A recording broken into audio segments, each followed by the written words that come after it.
The very first thing that anyone reading a modern horror comic should understand is that there are great economic advantages in being able to prop up an ailing, poor-selling comic book with an appearance by a successful guest star. Consequently, all the comic book stories produced by any given publisher are likely to take place in the same imaginary universe. This includes the brightly coloured costumed adventurers populating their superhero titles, the shambling monstrosities that dominate their horror titles, and the odd grizzled cowpoke who's wandered in from a western title through a convenient time warp. For those more familiar with conventional literature, try to imagine Dr. Frankenstein kidnapping one of the protagonists of Little Women for his medical experiments, only to find himself subject to the scrutiny of a team-up between Sherlock Holmes and Hercule Poirot. I'm sure that both the charms and the overwhelming absurdities of this approach will become immediately apparent. And so it is in comic books. Swamp Thing exists in the same universe as Superman, the same world as Batman and Wonder Woman, and all the other denizens of the cosmos delineated within the pages of DC Comics' various publications. By the way, if anyone watching this is English, I want to apologize for my Northampton accent. Actually, no I don't. Ha ha ha ha ha. Screw you, Turf Island. Have fun being the world's biggest exporter of Independence Days. As I said above, this approach has both its charms and absurdities. The absurdities are obvious. Charms are much harder to find, but once revealed, can actually be rewarding. The continuity expert's nightmare of 1,000 different superpowered characters coexisting in the same continuum can, with the application of a sensitive and sympathetic eye, become a rich and fertile mythic background with fascinating archetypal characters hanging around, waiting to be picked like grapes on the vine. Yes, of course, the whole idea is utterly inane, but to let its predictable inanities blind you to its truly fabulous and breathtaking aspects is to do both oneself and the genre a disservice. I just listened to the recording and I sound like Wacko Warner defending his doctoral thesis. Hello everyone. I'm an asshole. Hello everyone. Welcome to my League of Extraordinary Gentlemen book report. This video is basically me doing Jenny Nicholson's bit. So, yeah. I haven't worn this jacket in a while, you know? Weird putting it on after such a long time. And wow, the camera's really far away. Hey, camera over there. How are you doing? Hello, my name is Kyle Calgren. This is my YouTube channel, and this is a mostly unscripted expulsion of my fandom. Yeah, let's go with that. So on my Patreon, I created a new tier for patrons to select my next video. And they selected a video that I pitched to them, which is basically me doing a book report on Alan Moore and Kevin O'Neill's The League of Extraordinary Gentlemen, which has lived in my head rent-free since I first read it in 2005. And so this video is going to help it pay rent. Alan Moore, Kevin O'Neill, this is a shakedown.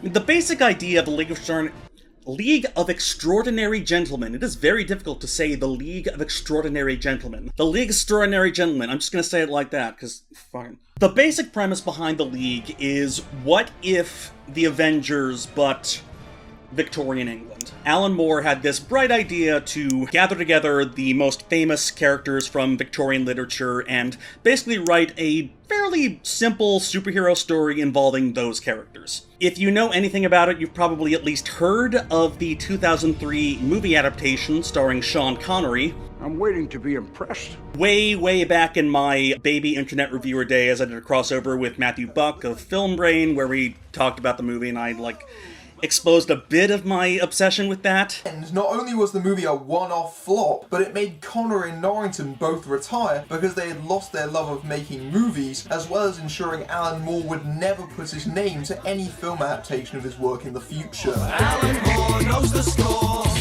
Alan Moore is one of the most famous people on the internet, and if you don't know who he is, I'm sure someone in the comments will explain him to you. Because Alan Moore is one of those authors who attracts a certain type of splainer to him, and so I do not doubt that I'm going to get mountains and mountains of comments explaining Alan Moore to me. So just get it out now, put it in the comments there, just List your favorite Alan Moore trivia. Talk about how he killed comics by exposing superheroes to the light of reason. Go ahead and list his major works. Talk about how he sarcastically worships a 2nd century Greek snake puppet. Or talk about how he spent the better part of a decade writing pornography with underage characters with a woman that he later married. That happened. That's a massive oversimplification of Lost Girls, but basically, yeah. Lost Girls, I need to talk about first because it ties directly into League. Moore in the early 90s wanted to write something that was explicitly a work of pornography, and he met with an artist named Melinda Getty, who had been working in erotic comics for a very long time, and she pitched this idea of having a story where 3 women get together and share their experiences. Moore had the idea to have one of the women be Wendy Darling from Peter Pan. And so, of course, the other 2 women, once they were brought into it, they had to be Alice Liddell and Dorothy Gale. So Lost Girls is this really long, really sad, frankly, exploration of childhood trauma and burgeoning sexuality and how that is carried with you into adulthood. Also, Alan Moore and Melinda Getty got married dressed like this. So, and from that basic crossover idea of Peter Pan and the Wizard of Oz and Alice in Wonderland just getting together and doing a pern, the League of Extraordinary Gentlemen, I am an American, unfortunately, the League of Extraordinary Gentlemen came out of that basic mega crossover idea. And I guess, like, at the turn of the millennium, that was really popular, because Volume 1 came out in 1999, the same year as Super Smash Bros. That has to be, like, some cosmic, like... I don't think it's the best writing Alan Moore's ever done. I think Alan Moore thinks it's the best writing he's ever done, and it's certainly the one that he seems to have the most fun with. Alan Moore has this reputation in comics as being this cranky curmudgeon who hates the state of comics and hates the state of the world and everything, and I get him. I really do get him on a very deep and personal level, and that terrifies me. I believe that our culture is turning to steam. Culture is becoming cloud-like, and Alan Moore is just the old man to yell at it. I should probably just summarize what happens in the books. So let's just go through the whole thing here and okay, that didn't entirely collapse like I thought it would. Wonderful. So let's summarize this as quickly as possible, and this is a terrible chair to be in, and I haven't worn this jacket in a long time, and it doesn't fit anymore. Anyway, welcome to the video where I revert to childhood. League of Extraordinary Gentlemen Volume 1. Summary. It starts as most overly British things do, on the cliffs of Dover. And a man, Campion Bond, an original character, but related to... you know, meets with a woman named Mina Murray. Mina Murray was formerly Mina Harker, whose husband Jonathan divorced her after the events that transpired when a count named Dracula came to London. Moore originally wanted to use Irene Adler from the Sherlock Holmes stories, but he was worried that wouldn't be well-known a character enough. And that was the last time Alan Moore ever worried about using too obscure a character. There she gets on a boat, which I do not see, and she goes to Cairo, and she searches for a man named Mr. Quatermain. Alan Quatermain is, of course, the main character from King Solomon's Mines by H. Rider Haggard. Basically the prototype of every great white adventurer going deep into the hearts of the non-civilized countries and looking for the treasure, and, you know, he's one of those. He's one of those. Who, in the book, is in an opium den in Cairo. Because in the books, Alan Quatermain apparently did something called Taduki, which allowed him to go on vision quests, and so Alan Moore decided, hey, that probably would lead to heroin addiction. So,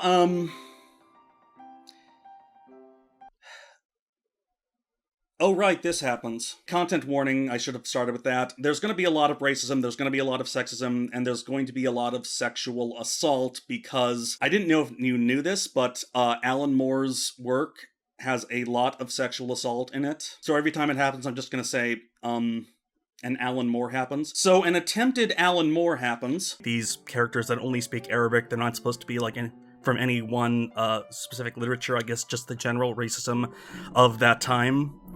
The time being 1999 when this comic was published. Anyway, Mina and Alan are picked up by the Nautilus. And good on Alan Moore for making Nemo Indian, as he was, at least by the mysterious island, Jules Verne had decided that he was Indian. I'm not sure how great of a representation of Indian culture Nemo is. We discovered that actually he didn't look anything like James Mason in the Walt Disney version. And then they go to Paris. See Auguste Dupin meets them in the Rue Morgue, where there are reports of an orangutan killing various sex workers, as was in the story that he's from. So basically a lot of the appearances by other characters in this work essentially show them repeating the same stories that they've been doing since their publication. And I think that's a major theme of what this series is trying to do, just showing the toll that telling the same stories over and over again takes, as we are trapped in the stories that we tell ourselves. Or something, I don't know. And so Mina poses as a sex worker in order to trap a man, and she goes in with a man named Henry Jekyll. Alan misses this, and he goes in to rescue her, and out comes Edward Hyde. And then the three of them put Mr. Hyde down and take him in. And so for their last stop, they return to England, then find themselves at Miss Rosa Coote's Correctional Academy for Wayward Gentlewomen, who is from Victorian pornography. It's from a magazine called The Pearl, which is just full of Victorian erotica, and there's a lot of scholarship that involves the word pornotopia. Let's not get into that. Anyway, they are in this place because there have been rumors of a ghost who has been causing pregnancies amongst the many, many students there. Okay, it's not just that Alan Moore sets this whole sequence in a porn setting, it's that all of the people in this setting are also from other works that are not pornographic. Most distressingly, Pollyanna. Pollyanna is Alan Moored by a figure that we cannot see, who is then splashed with paint by Mina and knocked out. This is Holly Griffin, the Invisible Man.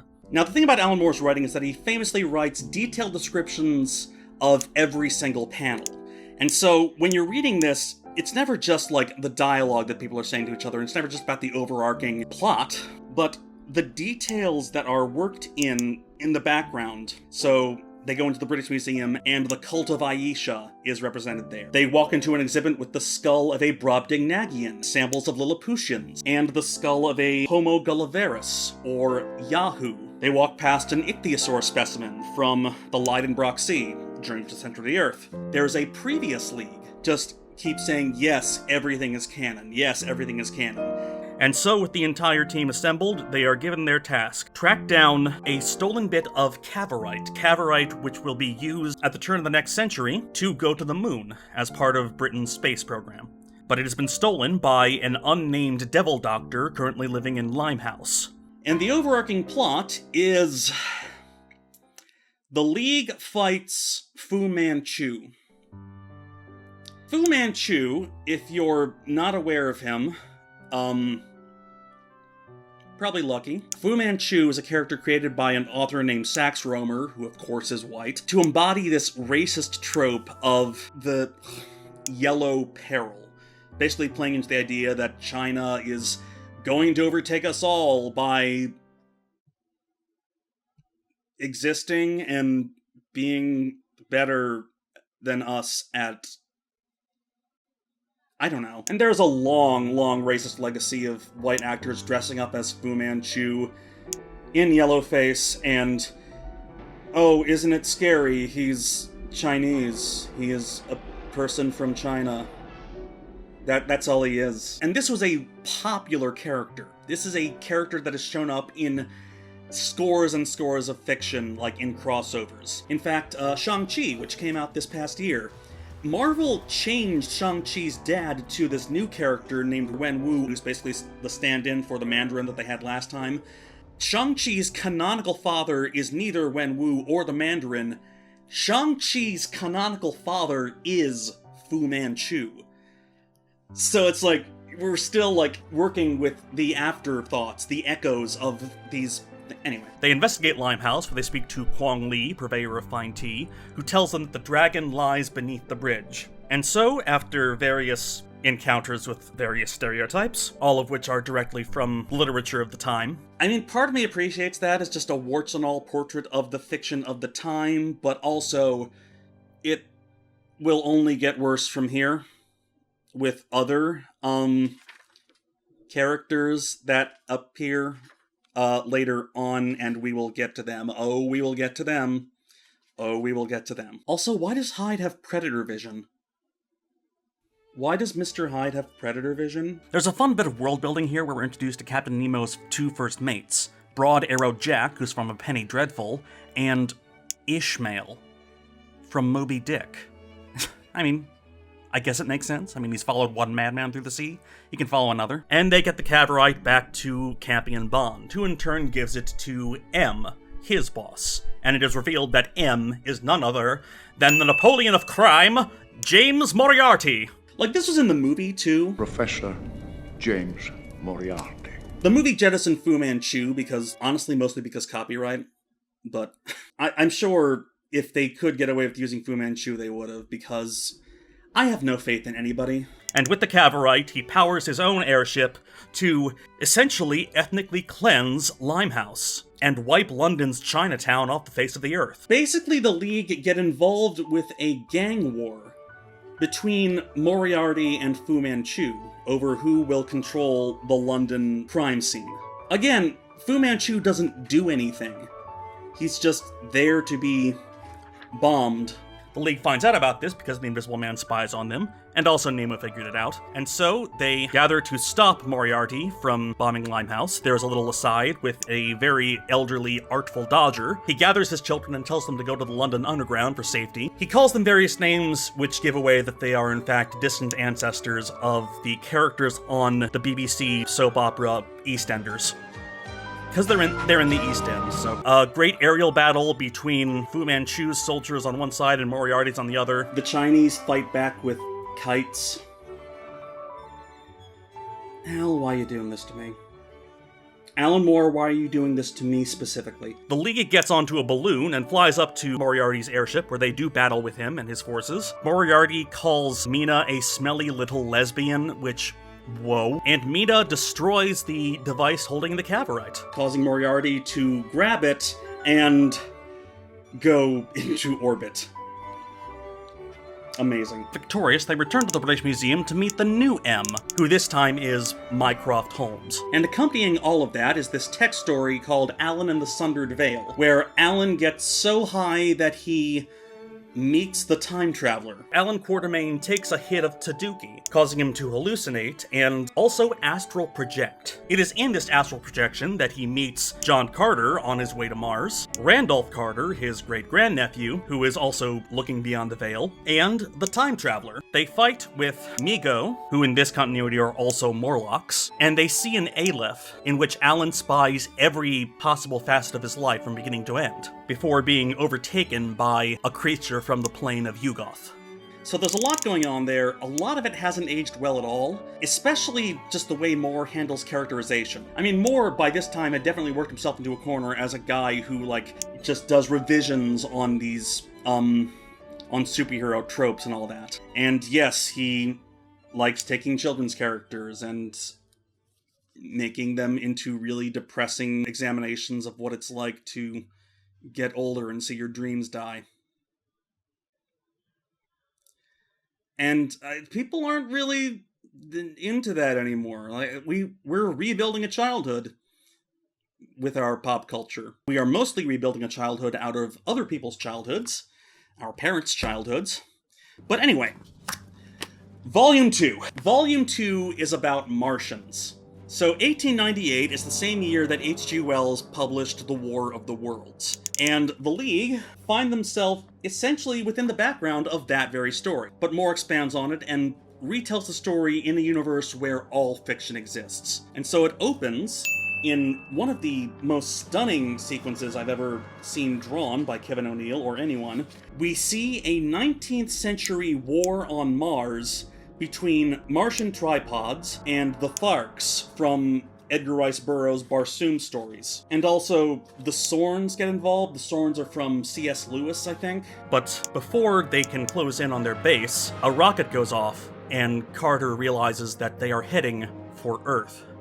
A shell lands in England. Out of the shell comes a tripod, equipped with a heat ray. The League were on the scene. They take shelter in a nearby house and plan their next moves. And by the way, shout out to Jess Nevins, who wrote and published his annotations on the first 2 volumes of The League, which are invaluable to understanding what the hell is going on. I mean, on the surface, it's a pretty straightforward action story, even without knowing where everyone is from. Bond tells Alan and Mina to seek out a scientist who has taken refuge in a nearby wood. Meanwhile, Nemo fights the Martian tripods from the Nautilus. Hyde stays with him, and the Invisible Man switches sides and gives intel to the tripods, most notably by giving them the idea to turn the water into the red weed.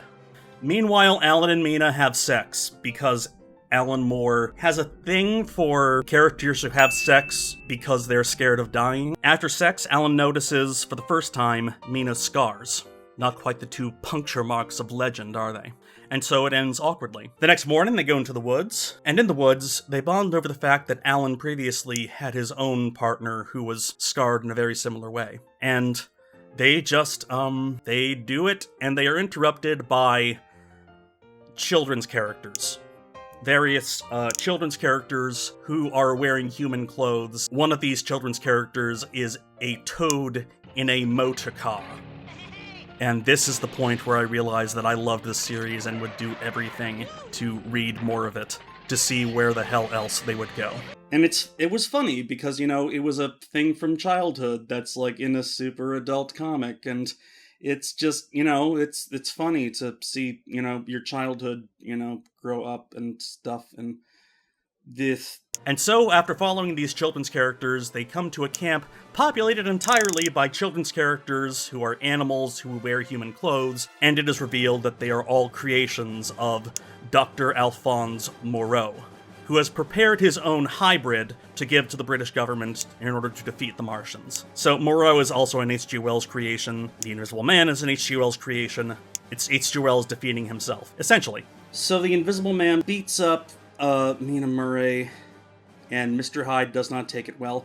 There's a whole, like, romance between Mr. Hyde and Mina.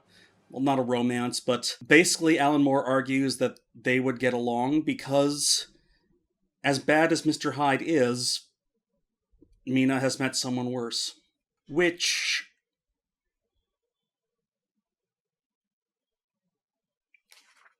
Mr. Hyde finds out that the Invisible Man has sold them out. So this is the volume that is best known for a scene where... Oh, here we go.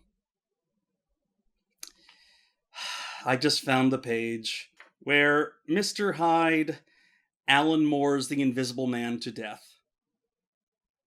Mr. Hyde, Alan Moore's the Invisible Man to death. A few hours later, Nemo and Mr. Hyde have dinner, in which Mr. Hyde explains in detail why he is now the Incredible Hulk, and while he explains this, the blood becomes visible. Honestly, this is an amazing moment. It's an incredibly gory way of subverting how the original story ended, because this is exactly how the Invisible Man died. His organs became visible as he died. So, with the League reassembled, the Invisible Man, gone, Mr. Hyde takes it upon himself to block the tripods from entering the north of London over the last remaining open bridge in the city. And so, he says his goodbyes by asking to kiss Mina. That is, kiss and then ask politely to lay his hand upon her breast. Oh, it's thundering so fast, so very fast. Oh, I was right then about this world. I always knew that heaven would be the cruelest of places. Farewell, my perfect Mina. That's so sweet. You were death 2 pages ago. Wait, actually, 13. That's so sweet. 20 pages ago, you were to death. I began to become very, very fond of Mr. Hyde. I think that is one of the best bits of characterization that I've done lately. Ow. Ow. I feel like just by going over this, I have to defend every choice that Alan Moore made, and I don't want to do that. But this is where my brain lives. Now, all together, boys! You should see me dance, boys! And so he wrestles a tripod to the ground by pointing out how stupid their design is, and then he eats a Martian. He eats a Martian. He does an Independence Day reference and then eats a Martian. Then they incinerate him. Great way to go. And so, with everything in place, with time bought and the British Army ready to fire, they shoot out a shell containing Moreau's hybrid. A hybrid of anthrax and streptococcus.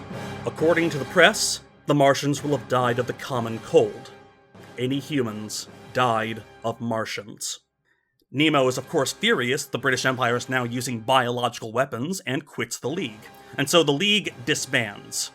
Nina retreats to a women's sanctuary in Corradine. And it ends with all of London honoring Mr. Hyde for saving North London from the Martians by renaming Serpentine Park after him. Hyde Park. But the thing that really, burrowed its way into my brain and made it so that this comic would never leave my thoughts for the next several decades, and beyond, is the supplementary material to Volume 2, The New Traveler's Almanac, where basically the editors go through the various travelogues of the League's various members and makes an atlas of the world of fiction, of European fiction. I mean, it's very deeply Eurocentric. There's an entire chapter dedicated just to England, where people are shown, say, the Rabbit Hole from Alice in Wonderland, which is an actual place in Oxfordshire in this universe. They go through Europe and sail in the Mediterranean past various islands mentioned in the Odyssey. There's the Castle of the Snow Queen from the Hans Christian Andersen fairy tale that was later turned into that movie that everyone's 2-year-old is obsessed with. They go past Dracula's castle, but also the castle from Franz Kafka's The Castle. Among the places listed are... Basically, you would need an English Lit degree to get every reference, but here's the thing, I'm not even sure Alan Moore gets every reference, because not even Alan Moore has read all of these. I mean, most of these places, across the world, I'm pretty sure he got from this book, The Dictionary of Imaginary Places, which is currently propping up, it's here. Get another shot of this stack of books, it's there. But here they are, just left as their descriptions. Not really expounded upon. And even as an exercise, it feels weird to, say, do an entire chapter on Africa, and then have all of the places in Africa represented by places from European fiction, as it goes. But even within that juxtaposition, you get some really interesting, parallels. Here's a paragraph that threw me for a loop. Alan Moore placed Babar's kingdom, Babar the elephant, next to Colonel Kurtz's camp from Heart of Darkness. Which, yeah, okay, is kind of edgelordy, but also, Kurtz was an ivory trader, wasn't he? And also, Babar's backstory is that he was a regular old African elephant who went to Paris and was so moved by culture that he modeled his kingdom after it.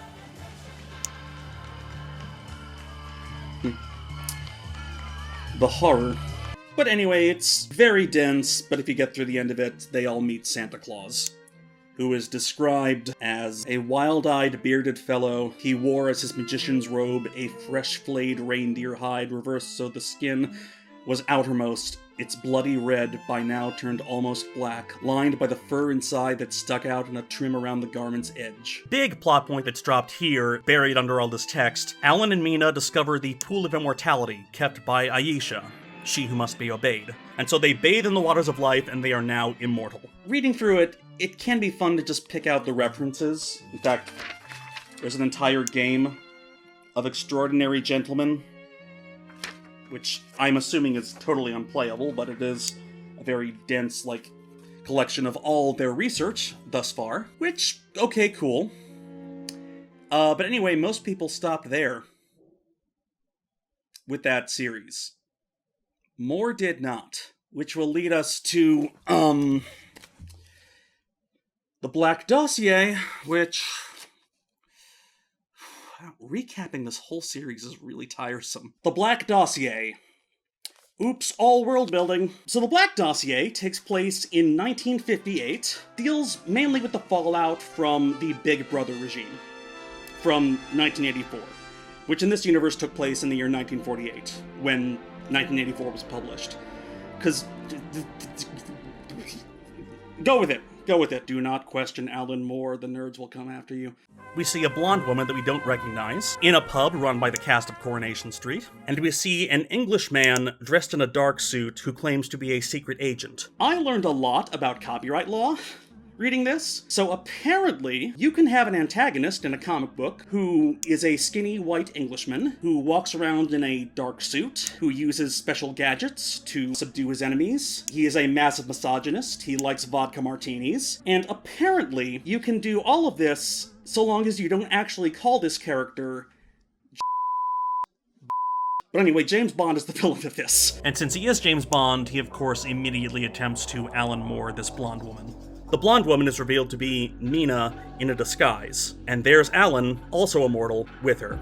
Both of them have infiltrated the British government, in particular Room 101, the former center of the Ministry of Truth, to obtain the titular Black Dossier, containing the entire history of the League of Extraordinary Gentlemen. Staying in a boarding house run by the mother of Jerry Cornelius, they read the dossier. It's presented as a collection of primary documents and commentaries on current events from various points in history to explain the history of the world. Of fiction, as Alan Moore sees it. There's a preface in Newspeak, and the first entry is On the Descent of Gods by Oliver Haddo, a theological treatise on the history of gods and goddesses and how they interact with humanity, going from the Elohim of Abrahamic religion to the gods of the Greeks and Romans and their attempt to unite their world through various battles on Earth, like the Trojan War, and also divine feminine aspects, like Smara, which has gone into very deep detail here. There are also mentions of early Pleistocene Crom cults to the god Crom. That doesn't go anywhere, I just think that's cute. There's a comic book based on the life of Orlando. Oh, by the way, Orlando is a member of the League of Extraordinary Gentlemen. And Orlando, in Virginia Woolf's novel, gained immortality around the time of Elizabeth I, who tells her not to age, and so she doesn't. Sorry, tells him not to age, and therefore he doesn't, and then he becomes, female presenting, and it's a fascinating text in the history of queer literature.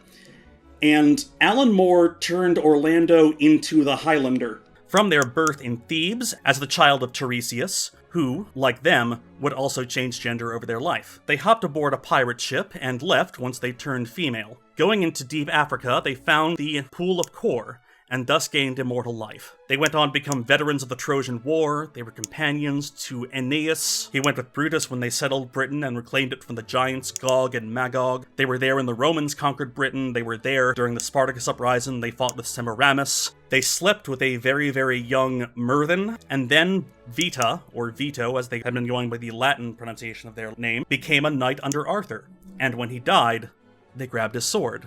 They rechristened the sword Durandal and became Roland, Knight of Charlemagne. So in this case, Orlando is not just Orlando Virginia Woolf, but Orlando Furioso and Orlando Innamorato, the Roland of medieval legend. Orlando goes to the moon and meets Beowulf and Siegfried and Sinbad, who they go to bed with, and Vathek and Robin Hood and William Tell and Leonardo da Vinci and Faust and a lot of, for lack of a better word, continuity porn.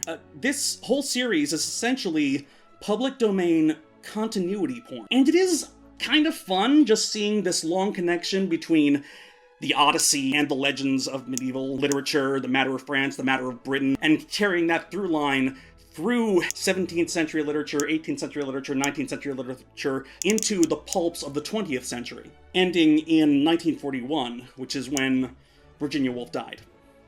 Also, Blackadder shows up in this part. Then there's a little comic strip showing Bernard Quatermass taking kids to the extraterrestrial zoo, where they see Tharks from Mars, Tralfamadorians, and a Trifid. There's also a full Lost Shakespeare play. Okay, Alan Moore wrote a Shakespeare play, and he opens it with two men named Shit and Piss introducing themselves at the gates of life. Fine. Fairies' Fortunes Founded is a Shakespeare play about the meeting between the ousted Duke of Milan Prospero, his squire Orlando, and the fairy queen Gloriana, daughter of Anne Boleyn and Henry VIII. Anne Boleyn in this reality actually being a fairy, making Oberon her great-uncle. She is there with her intelligencer, Jack Wilton, and there they form the pact that would become the foundation of British intelligence. And so, Prospero would be the founding member of the League of Extraordinary Gentlemen. The League would go on to include not only Prospero and Orlando, but also Ariel and Caliban, obviously, as well as Don Quixote, Amber St. Clair, Christian, the Pilgrim, and Captain Robert O'Much. Oh man, everyone's favorite character, Captain Robert O'Much. Their main claim is discovering the Blazing World, an archipelago north of the British Isles populated by animal men, and it is there that Prospero vanishes, along with Christian, never to be seen again, for a time. Orlando would also be a member of the next group of League of Extraordinary Gentlemen, Gulliver's Men, comprised of Lemuel Gulliver, Sir Percy and Marguerite Blakeney, Fanny Hill, Natty Bumppo, and the Reverend Dr. Christian Sin, alias the Scarecrow. So with this long continuity porn, as well as, actual porn, Alan Moore wrote a sequel to Fanny Hill. And they would have various adventures throughout the flesh pots of Europe. Flesh pot? Is that the correct phrase? Fleshpot. They're Pornotopia. The various Pornotopias of Europe. And there are many.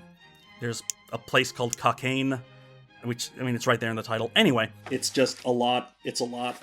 It's a lot. This series is a lot. And then, back to reality. Jimmy, as we have to legally call him, meets with his own M. This M is Robert Cherry, who also goes by Mother, and even once used the alias Harry Lime. Jimmy is then tasked with tracking down the Black Dossier with two assistants. One, Hugo Drummond, and the other, Emma Knight. Also, I love this cameo from Ian Fleming's other most famous character, Chitty Chitty Bang Bang. As I mentioned, Big Brother is a very important part of this particular volume. Moore actually gives Big Brother a name, first and a last name, and his reasons for doing so are actually pretty well-founded. Alan and Mina take a cab to the now-deserted Greyfriars School.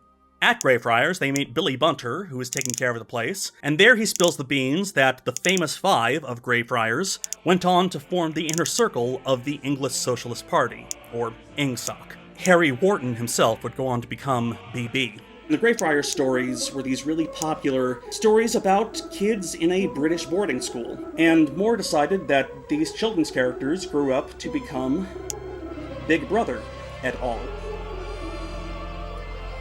I just realized, can you see my sweatpants in this? This is not a very flattering angle. It is very comfortable, though. And the reason he chose Greyfriars is because Orwell chose Greyfriars. There's actually an essay written by Orwell complaining about the state of British children's literature and how the stories of Billy Bunter and the famous five at Greyfriars were just exported all around the empire, and all these kids are growing up learning lessons from these kids and their adventures and taking that into their adulthood. And by the time he wrote 1984, those kids would have been adults. Alan Moore subverting expectations of children's literature again. Does it a lot. Alan and Mina go to another place. There is a sexy scene, and they read more from the dossier, including a lot of backstory where we're shown how Mina and Nemo meet, a map of London at the time. Highlights include the Diogenes Club, and Hornblower's Column, and more detail on how the English League fought the French and German leagues, Les Hommes Mystérieux and Die Zweilichthelden. Les Hommes Mystérieux, consisting of Fantomas, the Nyctalope, Arsène Lupin, Zenith the Albino, and Jean Robert, and Die Zweilichthelden, made up of Dr. Caligari and his somnambulist, Cesare, Dr. Mabuse, Rotwang, and Maria. There's also a shockingly hilarious fake Jeeves and Wooster story, where Bertie Wooster's relatives get super into Cthulhu worship. Which, okay, the British upper class during the 20s and 30s, when Jeeves and Wooster was set, totally into the occult. Absolutely. Having them get into Cthulhu worship makes a weird bit of sense. Alan and Mina go to a spaceport. At the spaceport, they see various spaceships, walk past some various caged alien animals, and then they're discovered by Jimmy and his band. There's a shootout at a spaceport, and they get aboard a rocket ship, which is apparently pulled from Jerry Anderson Saturday morning cartoons. I mean, I'm not sure if they actually aired on Saturday morning in the UK, but, you know, Jerry Anderson. They read the dossier some more. There are some reports from England during wartime, when they fought against Adenoid Hinkle. There's a moratorium on a failed 1940s league made up of Worrells, the Wolf of Kabul, the Iron Warrior, Professor James Gray, and the Invisible Man, and a story set in America in the style of a beat poem, which is unreadable garbage! Also, there's a Tijuana Bible, which fairly accurately retells, I'm not going to show the rest of it because it's like actual porn. There's a Tijuana Bible that recaps the entire story of 1984. After flying over Scotland, they have to crash their rocket, which explodes in a fireball. But unfortunately, Jimmy, Emma, and Hugo have followed them all there. And there, they are saved by... Here we go. Here we go. Alan and Mina meet the last member of the League, who is...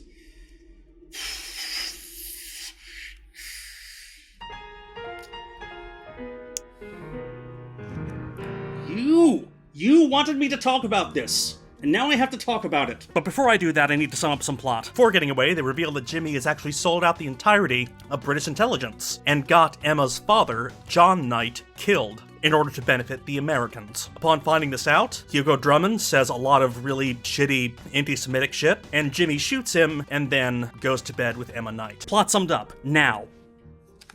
So, the Gollywog was a racist caricature that was marketed as a children's toy in the early 20th century. He looks just and like my first. Moore just chose him here. Just, being a nice guy. I mean, he's presented as a good guy. He's on the side of our heroes. And he said in interviews that this is a good thing. Now, it seemed to us, on looking over this material, that the Gollywog as a figure had been grossly misrepresented. So what we thought we'd like to do is to take this perhaps needlessly controversial figure, strip him of the minstrel clothes that he was later, and not in any of Florence Upton's narratives, but he was later dressed in, to take all of those elements away, to restore him to the original figure. Call Pip Blimey jolly good. I'm Alan Moore, I am. Meow. They were presenting him, as he was in the story that he came from. Florence Kate Upton's The Adventures of a Gollywog and Two Dutch Dolls. And in that story, he was a nice guy. And therefore, it's not racist to show a nice guy...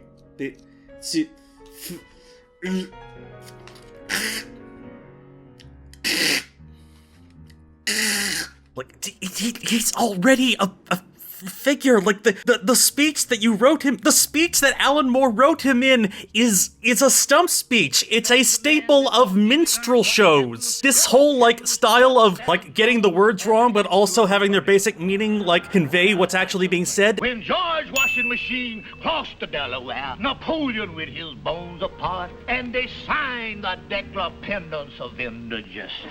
It's not... It's... Al?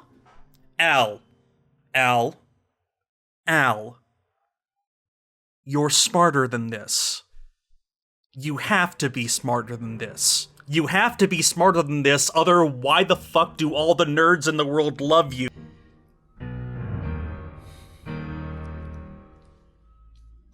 The next part is in 3D.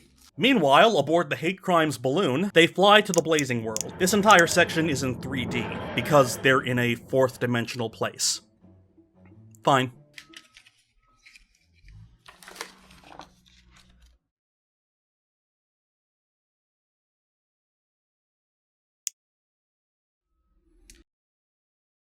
I'm really not sure how I can convey this in video form, but it's fine. In the Blazing World, they see very many people from very many places, including Prospero, who is seen negotiating with an ambassador of the Yolgiar. Logiar? Yolgiar. The Shakespeare Lovecraft crossover nobody wanted. Alan and Mina give Prospero the Black Dossier, and the three of them, actually the four of them, because Fanny Hill is also there with Venus. The graphic novel ends with Prospero giving a long soliloquy about the nature of fiction and how it affects reality. So, the ambition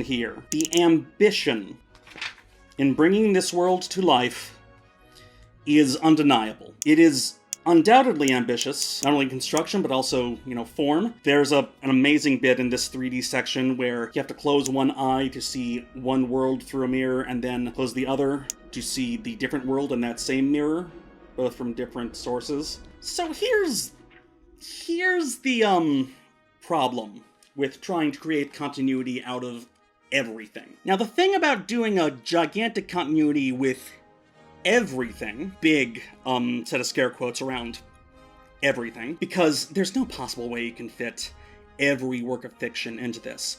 And the more Moore tries, the more you realize that Moore is forgetting a lot of different things. It is profoundly Anglo-centric, which is ironic because everything up to this point was published by a group called America's Best Comics. Hi, editor me here. I sat on this and I realized that it seems that Moore's biggest problem is that English culture was overtaken by American culture. The resentment is not at the imperial system, but the fact that the empire passed from England to America. It works within the frame of empire fantastically well. But the world is full of storytellers. This series jumps off from the popular literature of the Victorian age and the pulp literature that immediately followed that. And it's very Western. It is very from the Western tradition. And Moore never seems to deconstruct that much. He's fine working within this supremely Anglo-centric worldview. And maybe this is just me, as an adult thinking how much different this series could have been if it had a much more critical look at the Western canon and how that canon is constructed. But anyway, I'm getting off topic. Moving on. The Antichrist. Volume 3, Century. It was told in 3 parts, with 3 self-contained issues, taking place in first, 1910, second, in 1969, and third, in 2009. I honestly was totally here for Century. I know among a lot of people this isn't as popular because he takes aim at a certain popular thing. People were saying after reading the third book, they said that it was my equivalent of saying it were all fields round here once, which it wasn't. Yeah. That wasn't what I was saying. The 1910 one is primarily based on Bertolt Brecht's The Threepenny Opera, which wasn't written until 1928, 18 years after this. But also the Threepenny Opera takes place in London at a coronation, so that was his justification for bringing it back to 1910, But George V wasn't coronated until 1911, so I'm pretty sure he just used 1910 so he could use Halley's Comet as a plot point, which was visible in the sky in 1910. But also, The League of Extraordinary Gentlemen, Volume 3, Century, is a musical. it begins with Carnacki the Ghost Finder having dreams about a cult creating plans to summon an Antichrist. We then see a young woman dive nude off a cliff. This is Captain Nemo's daughter, Jenny. They have a very tense exchange in Punjabi, and she runs away on an ocean liner to end up in London. In London, the League discusses their dreams, splitting a cask of Amontillado between them. Jenny arrives in London's dock and checks into an inn, introducing herself as Jenny Diver. And a woman on London docks, Suki Tawdry, sings about her. Pirate Jenny, who in this continuity is Nemo's daughter, Johnny Nemo. So, people in the comments, please tell me if Johnny is an actual South Asian name. I doubt it is, but if it is, I will be very surprised. Also arriving in the London docks is Jack McHeath, back in London after running away to Argentina to escape prosecution for the murders he committed in Whitechapel. Revisiting a lot of Jack the Ripper stuff, which Alan Moore has of course written before. The League, meanwhile, checks out this underground cult. The cult is in fact run by Oliver Haddo. Or Simon If, or Adrian Mercado. He's several different early 20th century magic users combined into the same magic user, because they were all in some way based on Alan Moore's obsession du jour, Aleister Crowley. Who, as they find out, really had no idea to make an Antichrist, until they planted that idea in his head, thus setting events in motion that would finally culminate a century later. Jenny is greeted by First Mate Ishmael, who informs her that her father is dead, and that the Nautilus now belongs to her. She refuses the call. She is later Alan Moored by men of the inn. And after this, she fires a flare. And the ship The Black Raider stirs out in the harbor, and the moon hides its face. Oh, I had to be self-indulgent. I'm sorry. Century is also where he knowingly takes characters who are under copyright and uses them by their actual names. So no Jimmy or anything like that. No, like, talking around the characters that he's using. And he can get away with this because they are characters created by his buddies. Most notably, Andrew Norton, the Prisoner of London, a character from a novel by Ian Sinclair called Slow Chocolate Autopsy, which is a fantastic title. And Andrew Norton is trapped in London, in space, but not in time. He can go anywhere within London and any when within London. And so he knows the city, its beginnings and its endings. And in meeting the League, he gives hints about what the Antichrist will be like. And he meets them at King's Cross Station. Ian Sinclair is a fascinating writer, and his particular area of expertise is what's called psychogeography, taking the history of a place, its architecture, and the stories that are told about it, and creating a portrait of what that place does to the psyche. Ian Sinclair has written a lot about London and the way it's structured, and how it affects his mind. And so, keep in mind that he's meeting them at King's Cross. And after a hell of a lot of foreshadowing, Andrew Norton says that they'll meet again in 1969. Jack McKeith is caught. The next day, at the hanging, McKeith sings a song about the many terrible things of the world. And the ship, the Black Raider, comes into the harbor, guns ablazing. And they greet Jenny, looking nice with a ribbon in her hair, and they ask her, kill her fast or kill him slowly? And she says, kill him slow. And so they do. The League is powerless to stop her. They can only marvel at how terrifying she has become. Meanwhile, McKeith gets off clean, because the Earl of Gurney has confessed to all of the Jack the Ripper murders, giving them no reason to keep him. And as the Nautilus sails away, with London's dockside in ruins, they sing a song about how mankind is kept alive by monstrous deeds. But anyway, in this imagining, the Black Raider, the Black Freighter, which, again, more referenced in Watchmen, in this universe is the Nautilus, painted black. Hey, painted black. Yeah, Rolling Stones. And it ties into the next issue, hey! The next part, set in 1969, is about the Rolling Stones. Part 2, 1969. Two hippies have sex in a pool, while getting high on tadoukic acid diethylamide. Then cultists show up and murder the blonde one. The new Captain Nemo, now very old and having a kid of her own, drops off Alan, Mina, and Orlando at the cliffs of Dover, where they return to a swinging London. They're no longer affiliated with the British government, and so their base isn't at the British Museum anymore, but at the basement. They learn that Haddo has now put himself into another person's body, this person being Cosmo Gallium, a warlock who intends to do the same transference ritual where he puts his own soul into another. His chosen vessel is Turner, the lead singer of Turner's Purple Orchestra, their bassist being killed in the first scene. They plan to have a concert in Hyde Park in his honor. This concert won't just complete the transference ritual, it will also make this issue a prequel to the 1970 movie Performance, starring Mick Jagger, which if you haven't seen it, see it. It is fantastic. So Warner Brothers wanted their own version of A Hard Day's Night, but with the Rolling Stones instead of the Beatles, and so they said, hey, make a movie with Mick Jagger in it so we can sell that. And they did not get A Hard Day's Night with the Rolling Stones. Instead, they got this, like, weird, psycho-magical, like, it's like Bergman's Persona, but rock and roll. To call that equitable? The League search for him, but also on Galleon's trail is Jack Carter, who's been hired by Dick Dakin to track this man down. Alan and Mina search for the Antichrist after getting a tip-off from Jerry Cornelius, now an adult, and negatively inverted. Jerry Cornelius, who is there because Alan Moore and Michael Moorcock are best friends. Alan, Orlando, and Mina meet Norton again in 1969. There he's even more cryptic, giving them the hint that they will meet again, and for the last time, in 2009. He then leaves. There was a concert held in Hyde Park, which again in this universe is named for Mr. Hyde, by the Rolling Stones in honor of their recently deceased bandmate, Brian Jones, which is fairly faithfully recreated here in this comic, along with a huge acid trip, which is beautifully rendered, and also Mina Murray meets this dude. While tripping, she meets a man who introduces himself as Tom, He says that his middle name's a marvel and his last name is a conundrum, and that he teaches magic at a school up north.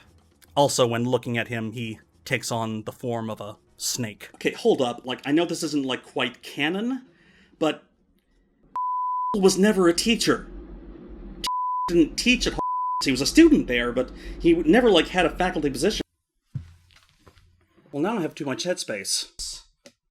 Okay, so I had to start recording again because I ran out of space on my SD card talking about this goddamn comic. Also, I moved the camera closer because I was really sick of being so small in the thing. Anyway, bleh. So the Rolling Stones are having a concert in Hyde Park where Mina has this acid trip where she astrally projects and crashes into the astral projection of Oliver Haddo, who is going to use not Mick Jagger to be the Antichrist. Honestly, Mick Jagger as the Antichrist, totally see it. Editor me, I made the same mistake that the characters made in universe. Mick Jagger is not the Antichrist, he's merely the new vessel for Haddo's soul. So, yeah, I'm never not scripting a video again. This is just, I've had to make so many corrections. And in all of this madness, Carter gets the Warlock in the back of the head. The projection of Haddo scrambles and goes into the nearest body he can find. He almost gets Mina, but instead inhabits the body of Tom. And Mina is triggered by bats. And we finally get a Dracula appearance. And are these all supposed to be different actors who play Dracula? They look very specifically drawn. Because is that Udo Kier? Udo Kier, Christopher Lee? No. After ending a bad trip, Mina's then carried off to a mental institution. Alan and Orlando can't find her. And Tom walks through the wall near Platform 10 in King's Cross Station. Years later, in the 1970s, Alan has gone back on heroin, Orlando can't be around him anymore, and rejoins the army. Alan is left alone, drinking Duff beer. Part 3, 2009. The next chapter, the final chapter, it opens in Kumar, which is from The West Wing. Kumar? Yeah. In the Gulf. Is there another one? We leased an airbase in Kumar. When did we make an arms deal with Kumar? Orlando, back to being a full-time soldier, has just been reprimanded for a massacre that they started, in which Orlando went mad and killed not only civilians, but their own soldiers. They meet with Corporal Cuckoo, who explains that such is the life of the eternal soldier. They go home in a helicopter with the T insignia on it. Orlando returns home to London, walking by ads for a new album-wide drive shaft, and goes back to the drum and basement. Now they're the only person living there. While idling about, Prospero leaps out of the mirror and reprimands them for not doing anything to stop the Antichrist, whose coming is nigh. Orlando then goes to British intelligence, introduces himself as a former member of the League, and asks to speak with the new M. M is Emma Knight, reverted to her maiden name, and now running the organization that keeps Jimmy's legacy afloat. She herself keeps him alive out of spite, to make sure he suffers. Orlando offers Emma access to the Pool of Immortality in exchange for information about where Mina and Alan went. She finds Mina in the Rosicrucian Institute. After getting them out of the Institute, they find Alan, who's homeless and selling papers on the street. They sing a song about how the weight of the world has kept them endlessly fighting, endlessly adventuring, and how it weighs on them. Alan goes back to the streets. Meanwhile, Orlando and Mina meet with Norton for the last time. Norton explains the significance of King's Cross Station, its many, many mythopoeic intersections. From the wars fought by Boudica, to the cult of the magical child. He shows them how to walk through a wall at platform 13, and there they find the rusting hulk of a train, with bodies embedded into it. I know what this is, and everyone knows what this is. They board the train, and it whisks them off through England's underbelly, through England's mythic space, and there they travel north, somewhere near Scotland, and they find the ruins of a town, the corpse of a once living tree, and the ruins of a castle. So this magical college, this invisible college in the north of England... Also, Thomas the Tank Engine is dead. They walk through the ruined castle, commenting that there must have been a battle here, and it seems like many of the people there dead were children. I know it's supposed to be but also Alan Moore keeps dropping all these little hints that maybe it's actually something different. So we see names like Will Stanton and A. Button. We see signs mentioning Weird Sister College, Masthead Manor, Strange Hill School, Newsome Grange, Turville Hall. I'm sure if Alan Moore knew who Ebony Darkness Dementia Raven Way was, he would put her in here too. her corpse. They find the headless body of what must have been the headmaster, or the arch-wizard at this school of magic, and they don't know where his head is. We then see that his head has been kept by the Antichrist. His lone identifying mark has been picked off. He is alone, doing pills, in a house, crammed between two other houses. So the Antichrist, who is a young British boy who went to a magical school in the north of the British Isles, where he fought a evil wizard who is bald and has a habit of putting his souls in other places. I should also mention that Alan Moore did this before everyone hated J.K. Rowling.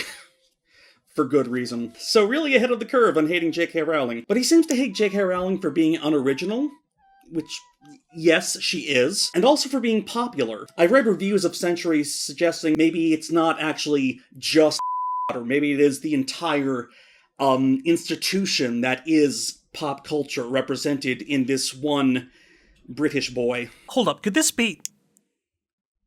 No. Never mind. Let me say something about Harry Potter. Warlocks are enemies of God.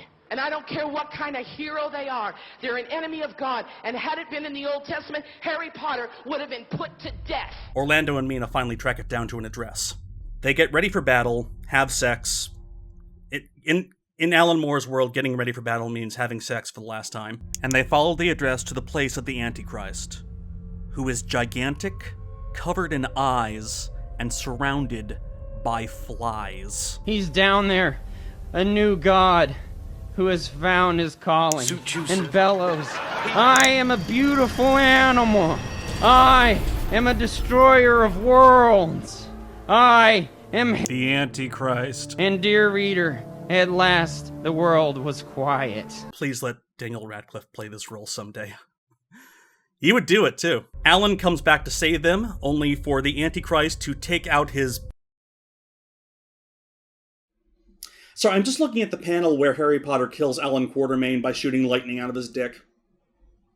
And I'm thinking, wow, I'm really talking about this. I'm really sharing this with other people. It's so good to share this with other people, just so we can all sit down and talk about how Harry Potter killed Alan Quatermain by shooting lightning out of his dick. Maybe it's a commentary on how the British adventure hero has morphed over the ages, like we no longer need an Alan Quatermain. And I guess Alan Moore is sad that Harry Potter overtook that genre of fiction? I don't know.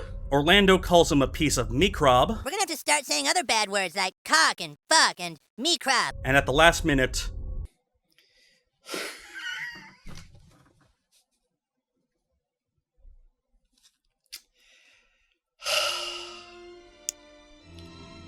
Every time I look at this, it's just... So, God shows up. God shows up as a woman in a black raincoat with a small hat, carrying an umbrella with a bird skull at the end. I rocked the fretful baby gods to sleep before time started, and I am companion to the women who paced up the stars. The quarters of the world are bound unto my compass. I have taken tea with earthquakes. I know what the bee knows, and you really are a dreadful little boy. And then, God uses all of her power to turn the Antichrist into a chalk drawing on the sidewalk. And then makes it rain. Beautiful. Why is Mary Poppins God? Why is Mary Poppins God? Mother Mary? Is this... I don't know. What? I've been trying to figure this out for years. Why is Mary Poppins God? Why is God Mary Poppins? Is she more powerful than any other character here? Or, I mean, how much more powerful can she be? And then to carry the bodies away, Emma arrives, with several of her friends. Friends that she met all through the same man. Alan is buried in Africa, under his old name, and so they set him to rest. And Mufasa, sure, why not? End of century. There's also supplementary material. It's a long prose story set on the moon. Minions of the Moon.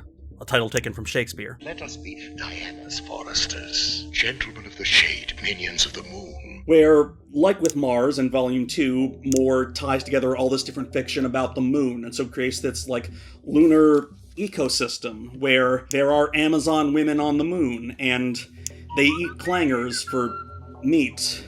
It tells the story of Mina, along with the Gollywog, who is in this. First, with a prelude where Orlando sleeps with a Neanderthal person, and then is told that the pool of immortality comes from the moon. Or rather, something like the thing that caused the pool of immortality is on the moon. That thing is a black monolith. Also, it's heavily implied that the aliens who created the black monoliths from 2001: A Space Odyssey are the same aliens that, the Gollywog actually is. Because the Gollywog is an alien.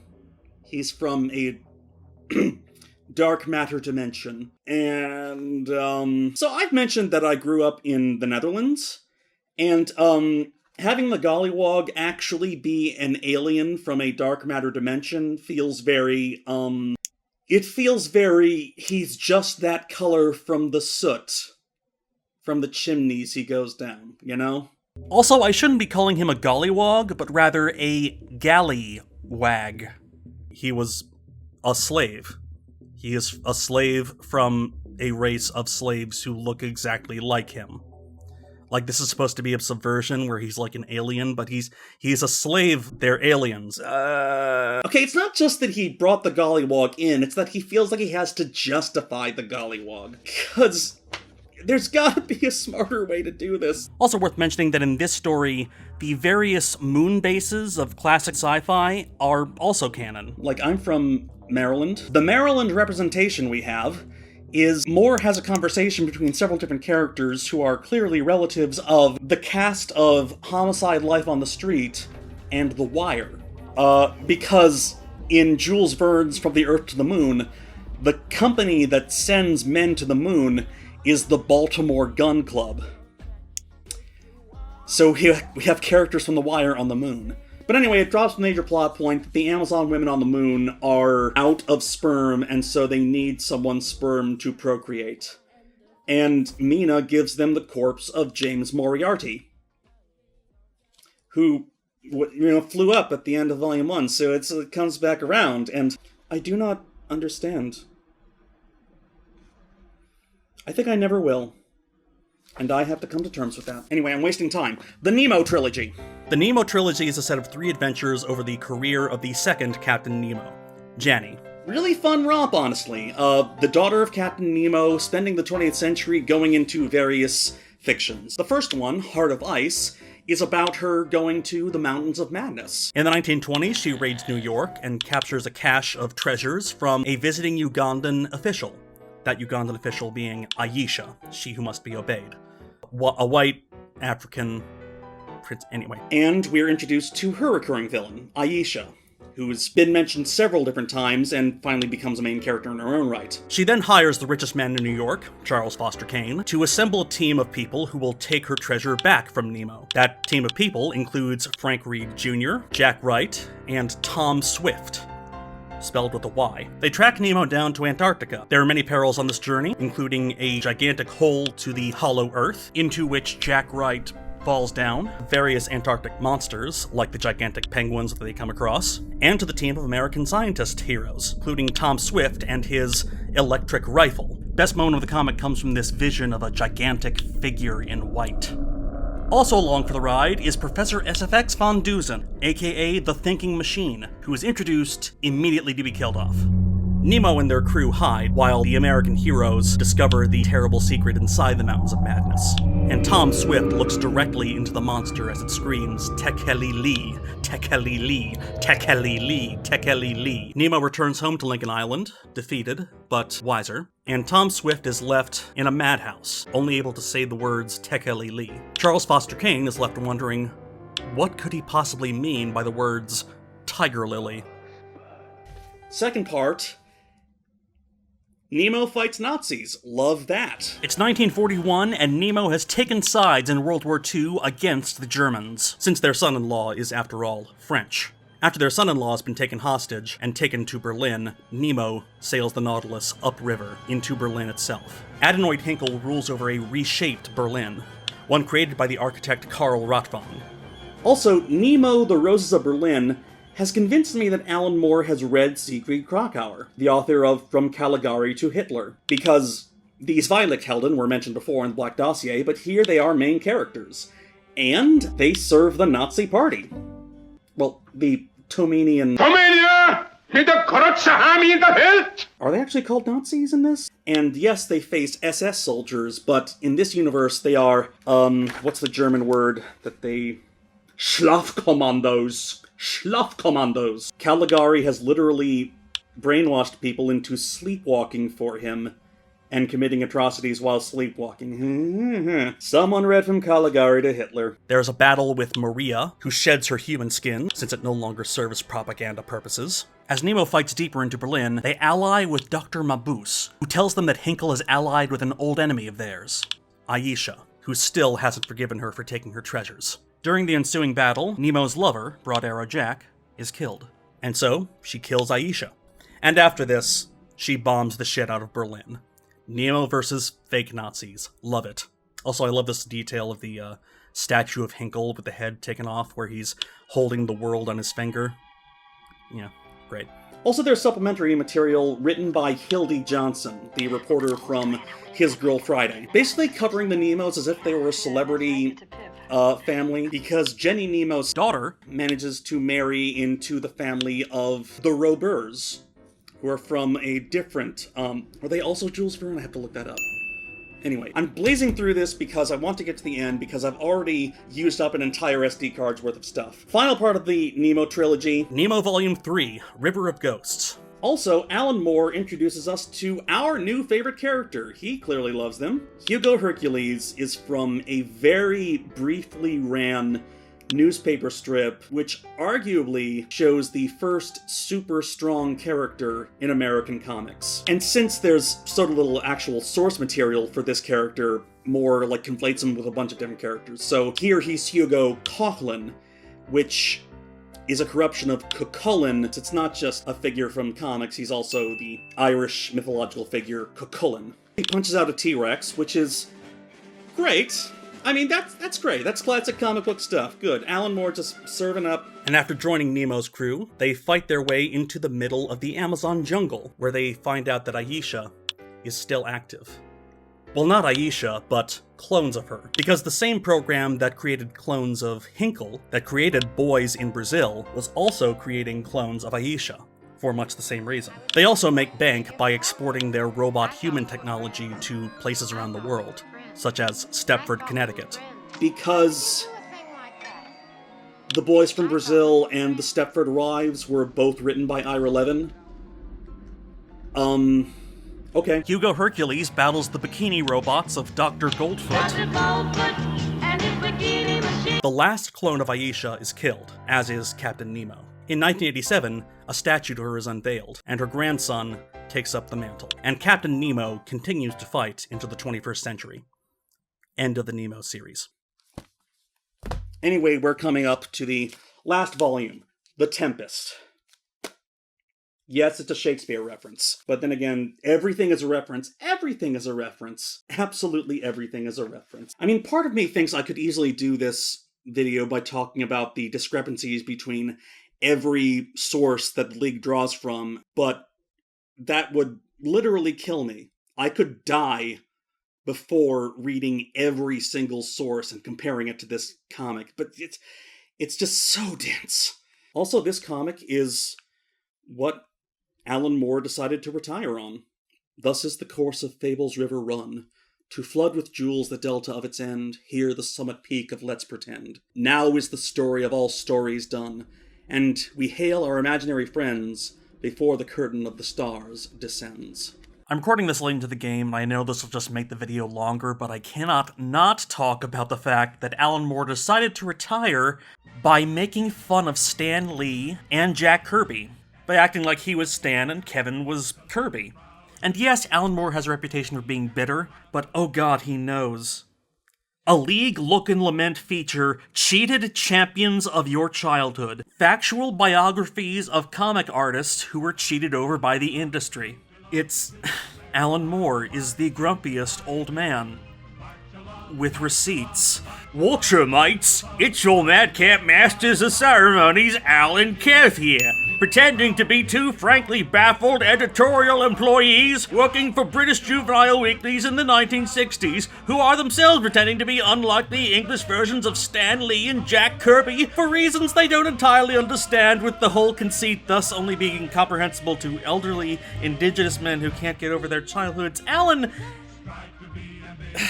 You didn't have to write this, but... I'm glad you did? Anyway, it's an extremely long joke with the punchline of the greatest thing that Alan Moore has ever written. It made the rounds on the right-wingosphere, but it's good enough to bear repeating here. Dear Al and Kev, as a middle-aged conservative incel sitting wedged behind my keyboard, trolling Alexandria Ocasio-Cortez with my Batman t-shirt covered in Pringles, can I just ask, with a straight face, why you're leaving the comics business?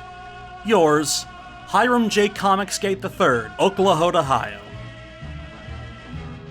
Chef's kiss. Anyway, moving on. Plot. Lots of it. There's a 3-part prologue taking place simultaneously in the Pool of Kor in Africa, the far future in the domed city of Wee, and at MI5 in Vauxhall in London. At the Pool of Kor, Emma, Orlando, and Mina get into the pool, and Emma Peel becomes immortal with perfectly coiffed hair circa 1966. In the far future, a woman named Satin Astro fights off unseen characters who are heavily implied to be the Legion of Superheroes, and gets into a time machine that sends her back to the year 1958. At MI5, the now elderly Jimmy is declared the new M, and he starts following leads to find out where the last M went. So, Alan Moore has a very distinct style of, how he lays out a comic page. In Watchmen, famously, every panel, except for a couple panels in, very, key plot moments, are evenly spaced. But in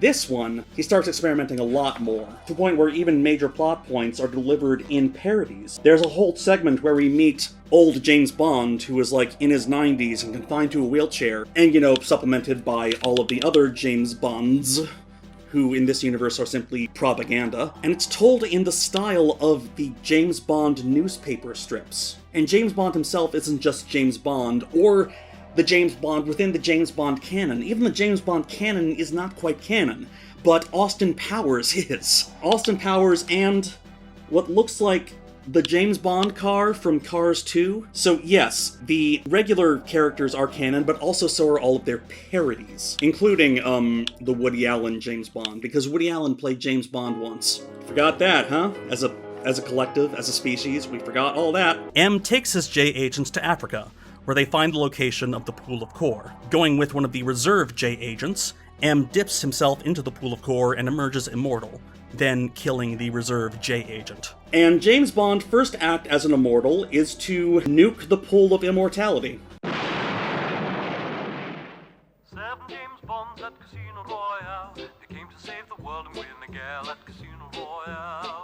Mina, Orlando, and Emma Peel leave Africa through Nakumera. They steal a submarine from the World Aquanaut Security Patrol and set on a course towards Lincoln Island. Mina, Orlando, and Emma sail past Pepperland, the Riallo archipelago, before finally approaching Lincoln Island, where their submarine is captured by Hugo Hercules. Satin Astro finds her old teammate Marsman, and they try to track down their former superhero group, the Seven Stars. The story of the Seven Stars is told in a reprint, quote-unquote reprint, of a 1960s black and white comic book, which is the supplemental material for this volume. The Seven Stars are an entirely original group, made up of the real characters Electro Girl, Flash Avenger, Satin Astro, Zom of the Zodiac, Marsman, Vol the Invisible, who is secretly Mina Murray, she stole the original Vol the Invisible's hat, and leading the team, Captain Universe, a very, very briefly run British superhero created by a guy named Mick Anglo. If you know the Moore lore, the name Mick Anglo should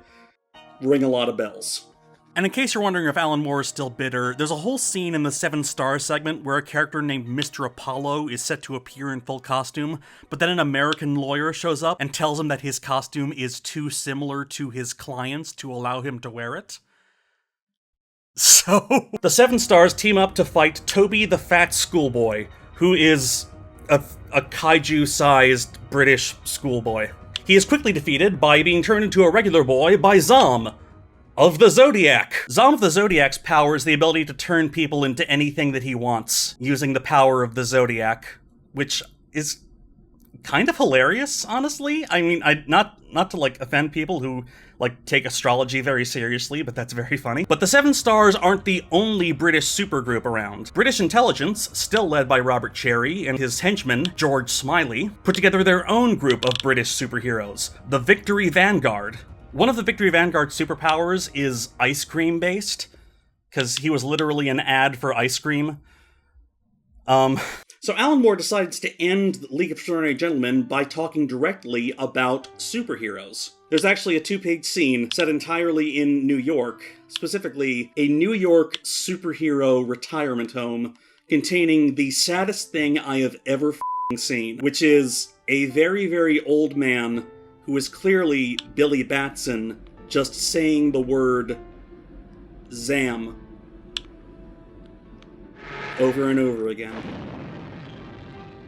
Which, wow. Basically, they explain that all the old superheroes are being kept alive by extra parties so they can exploit them for franchise money. Message! It's great. They walk by posters for Aquaman 7 starring Vince Chase, which leads to the extremely funny image of Alan Moore watching Entourage, and also Sparky Watts versus Radioactive Man, Dawn of a Utilities Company, which...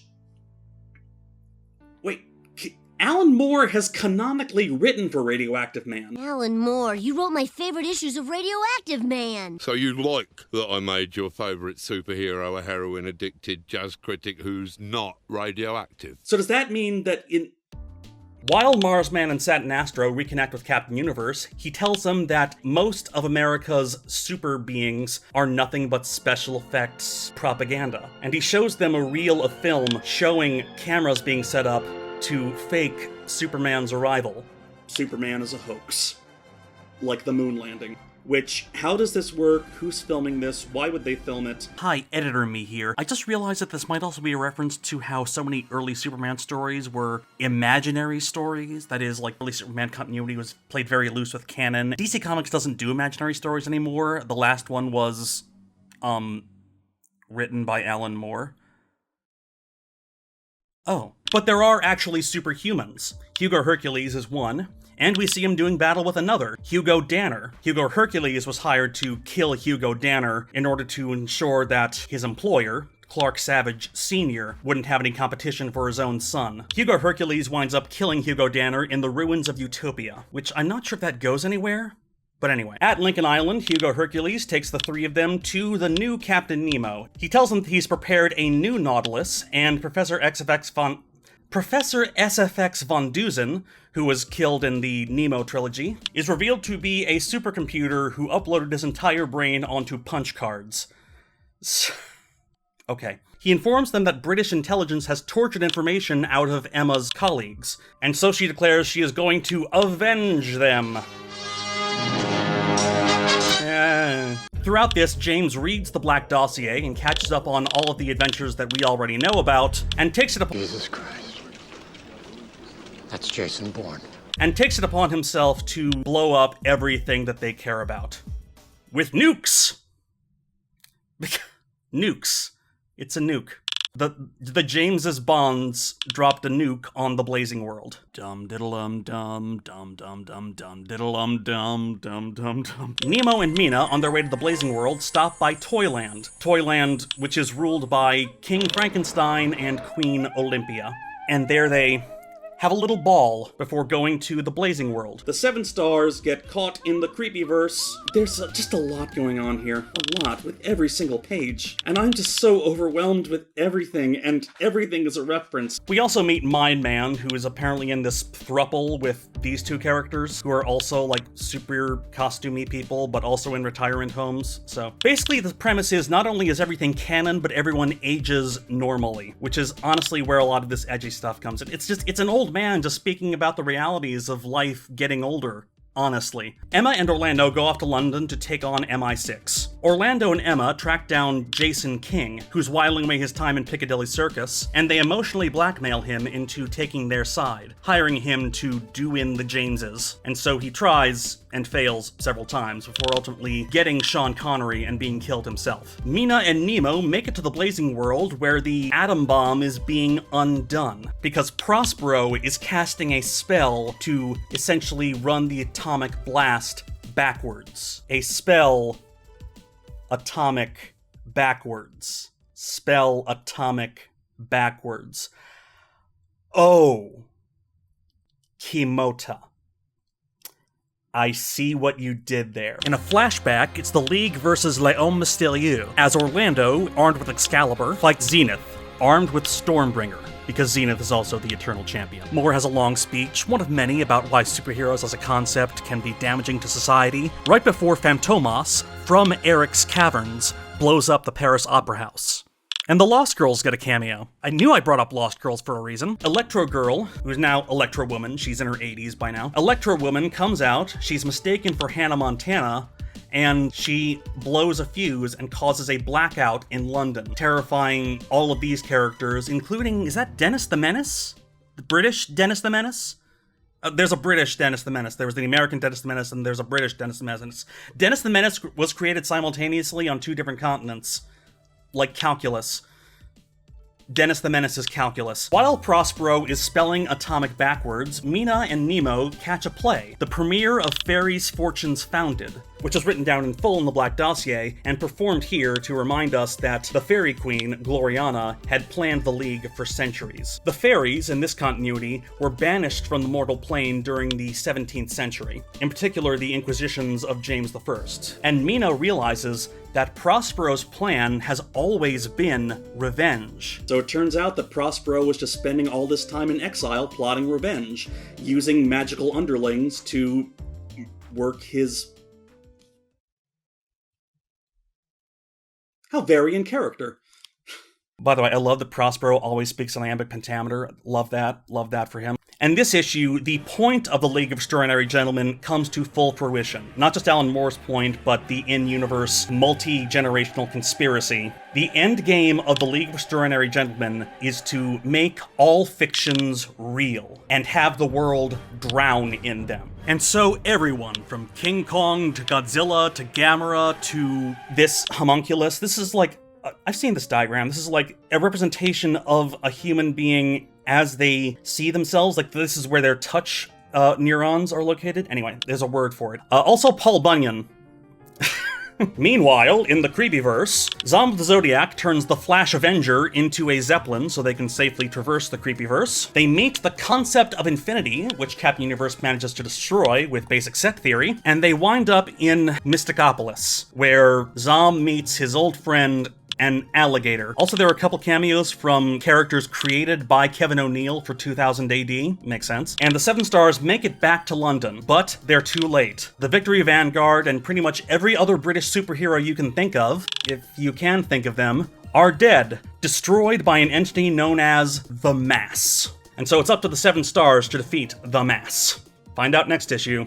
Issue 5 is told in the style of UK reprints of American comics. Okay, well, the entire series is about English reaction to American cultural hegemony in the late 20th century, but anyway. The prologue starts inside a painting, where a small little fairy, Richard Dad, who is a real person and whose backstory is accurate here, describes the origin of his painting, The Fairy Feller's Masterstroke. And so the world erupts into chaos. Vladimir Putin is chased down by Baba Yaga, crucial institutions seized by trolls.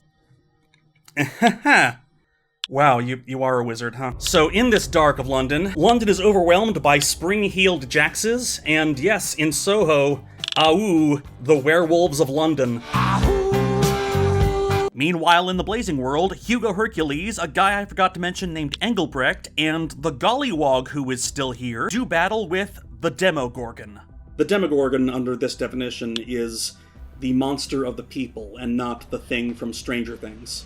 Although the thing from Stranger Things does show up in a panel, I guess after Alan Moore found out about it. But more importantly, Prospero sends the tiny little box in which he placed the nuclear blast to the James's Bond. Fortunately, Captain Universe is there to save the day, and with his power of bilocation, He replicates himself many, many, many times and is able to create so much of himself that he contains the nuclear blast to just MI6. Prospero bombs the James Bondses out of existences. The Jameses Bondses, Prospero's bombses, the Jameses Bondses out of existences. I'm Squirrely Dan's.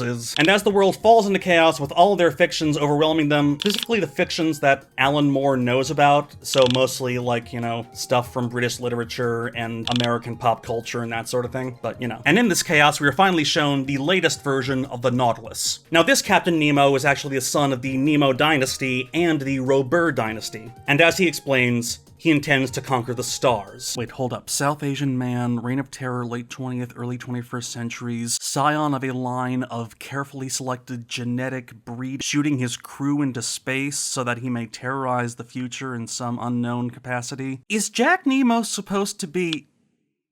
No, he isn't. But he should be. Wasted opportunity. The League finally ends with every surviving member of the League fleeing the world. The final issue, whose cover is clearly inspired by 2000 AD, is about Captain Nemo finding a home for all of the characters aboard the character arc. Better to flee to space rather than stay and get caught in the crossfire of the war between the apes and the Terminators. Also, there's a Sherlock Holmes. Just finish this video. They go to the moon, which is overwhelmed by the Amazon women and men. They've reproduced now because Mina gave them Professor Moriarty's sperm. This race of Moriarty moon people take over the colonies on the moon, as well as deposing the Mekon on Venus and all of the other Venusian races, before finally conquering Mars, where a descendant of Moriarty is declared the Lord of Mars.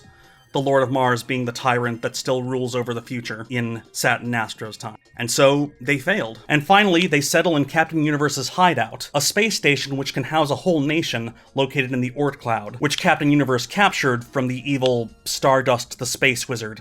We're almost to the end. So all of the other James's Bonds have been killed, but the original James Bond sneaks aboard the character arc, but he's done in swiftly by Emma Peel, singing her own, theme music.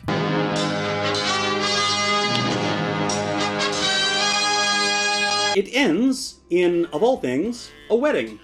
Nemo and Mina share a kiss, and there they attend the wedding of Electro Girl and Captain Universe, with all of Alan Moore's favorite characters lined up in the pews. Kirby Popnecker has a cameo, and so does David Bowie, it looks like. I'm not going to point out every single cameo. And finally, Alan Moore and Kevin O'Neill show up as themselves, which itself is a reference to the wedding of Mr. Fantastic and the Invisible Woman, where Stan Lee and Jack Kirby showed up as themselves, only to get kicked out. They're ejecting to space. Kevin asks what's going to happen next, and Moore says that, well, he's going to claim he created everything and then get rich off all the Pink Child spin-offs. Alan Moore, you're a complete cunt. Honestly, this whole volume is just this gigantic subtweet of Stan Lee. In the final issue of the Seven Stars, it looks like they're about to be beaten, but they have a last-minute idea. Toby the Fat Schoolboy to save the day. And yes, Toby the Fat Schoolboy eats the mass and saves all of London. The mass is destroyed, along with all of British superhero-dom. In order to save face, British intelligence makes the Seven Stars out to be the bad guy, and smears them in the press. We'll have to go on the run! There's even Zitzes claiming that all our adventures revolve around sexual assaults. I'm hugely zitzed off. Al. Have you read your own stuff? The Seven Stars disband, go their separate ways, and British superhero-dom is no more. And in the final epilogue, everyone is safe aboard the character arc in the Oort cloud, where no fictions exist, just watching the future play out. It ends right as the Daleks invade Earth in 2164, as seen in whatever that Doctor Who thing is. It was just after the Romulans, too. And we learned that Mina and Nemo are married, Orlando is now a space pirate named Sally Quasar, and Mr. Hyde is alive again, because Captain Universe used his science to recreate the Pool of Immortality, and they resurrected his bones, and now Hyde is here again. And Mina and Hyde dance to Immortal Love by Eddie Enrico and his Hawaiian Hotshots, which is an actual song recorded by Alan Moore for this series. It is playing right now. So, done. Who cares? I do, clearly. Why do I care? I actually tried to gather all the books that I owned that had some connection to the League, and I failed. Like, originally the setup was going to be, like, me surrounded by every work that the League of Extraordinary Gentlemen referenced, which would have buried me, if not in literal books, then in debt, trying to buy everything. Why am I obsessed with this series? Why did I devote so much time and effort into going online to, like, fan sites to pick out every single reference? I have scoured Jess Nevin's annotations on this so many times. I actually sent in some of my thoughts on the first issue of Century, which you can still see on Jess Nevin's site, if you look there. It's before I became, this nonsense. For some reason, I thought that the elephant, who turned out to be Uncle Elephant, was actually Babar's minister Cornelius. I was wrong. There's something here. I mean, the way comic books operate, definitely like the big two, DC and Marvel, they kind of draw you in with so much trivia. It's not just that you have to know who Batman is and who some of his main villains are. There's so much, like, lore and so many fine edges and details in these universes, which are all just excuses to promote different characters made by different people by saying, hey, you like this character? They met Iron Man once. Hey kids, want to learn about obscure character Spider-Man? Did you know that Spider-Man was a good friend of Iron Man? You like Iron Man? And in terms of modern pop culture, with the massive amounts of money being put into superhero fiction, their primary appeal isn't necessarily power, but their interconnectedness. It's not just about punching, it's also about their relation to everyone else we've seen punching. But also all cinematic universes work that way, just by constantly giving you detail after detail after detail, none of which actually means anything, but it does just reinforce this particular brand, this particular universe as a world worth considering. Alan Moore just applied that logic, that attempt at world building to everything that is not a superhero. And it's interesting that he did this to all of the literature and pop culture tropes that would inform the superhero.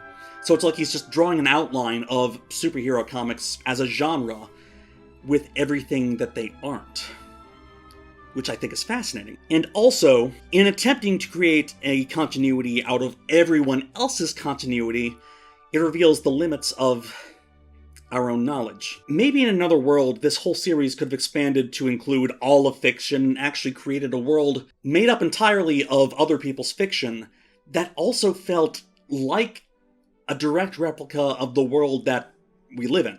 Like that map from the Jorge Luis Borges story, which is as big as the country that it represents. But it can't be. By focusing on this canon of stories, it limits the world. By focusing on any one canon of stories, the absences become even more glaring. And this ties back into, the debate over what is and is not literature or high culture, what is taught in universities as, the great works of literature. And there are a lot of great works of literature referenced in this series. None of them are Chinese. I mean, China definitely has a tradition of, canonical great works of literature. The only reference to Chinese literature I could find, first there's Si Wang Mu, who shows up, and also Orlando stumbles upon the taxidermied corpse of Sun Wukong. Great. Oh, right, also Fu Manchu, which is not, but...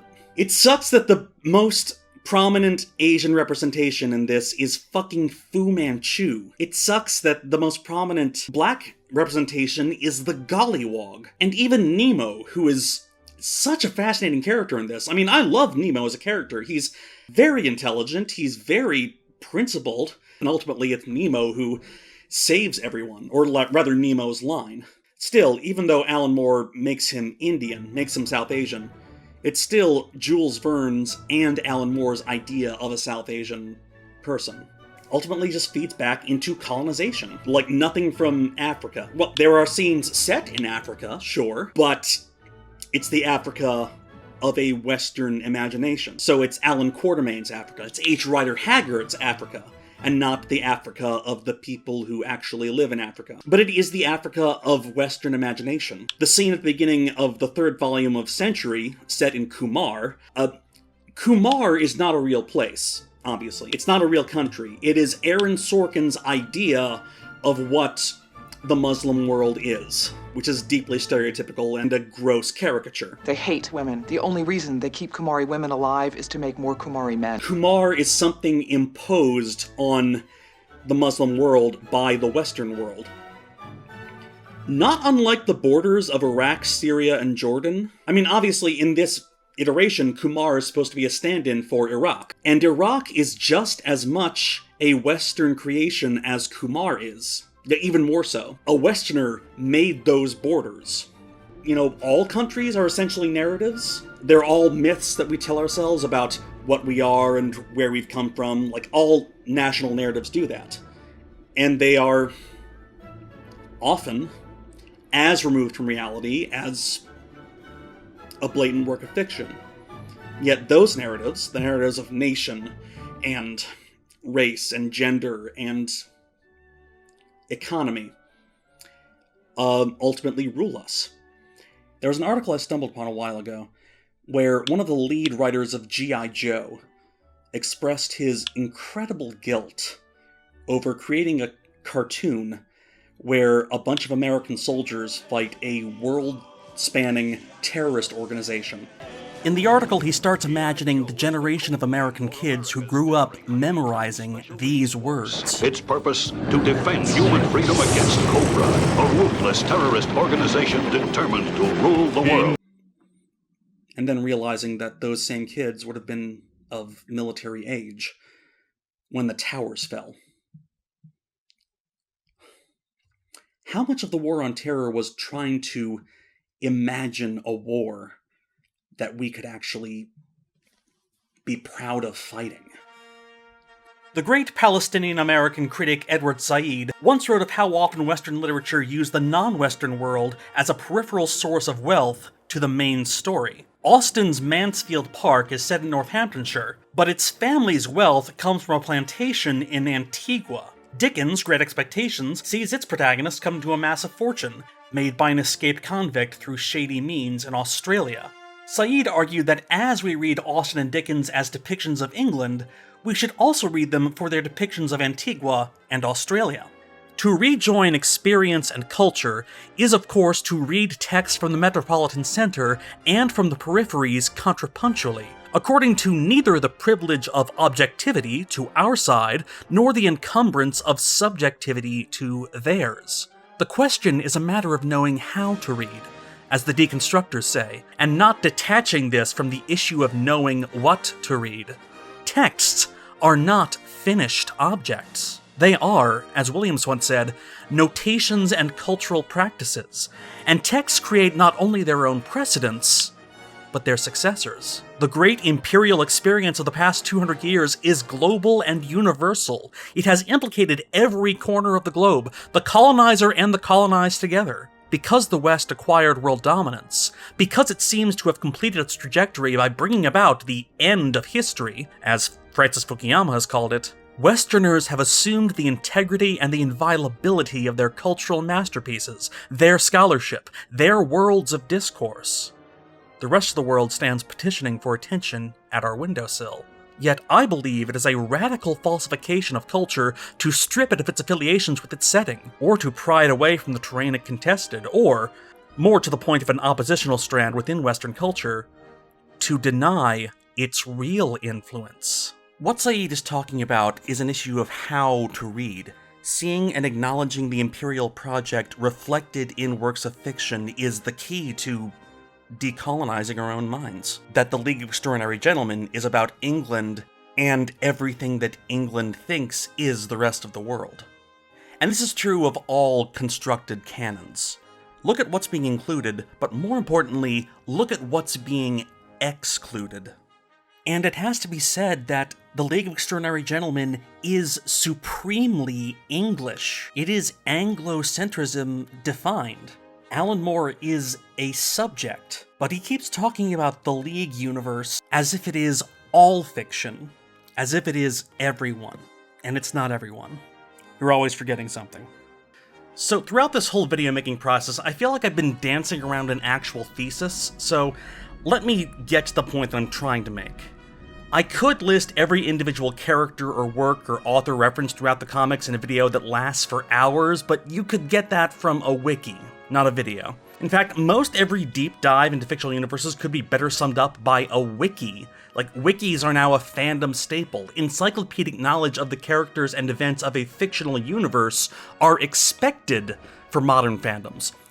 However, this kind of fandom intertextuality usually only reserves its focus for objects directly connected to the object of fandom.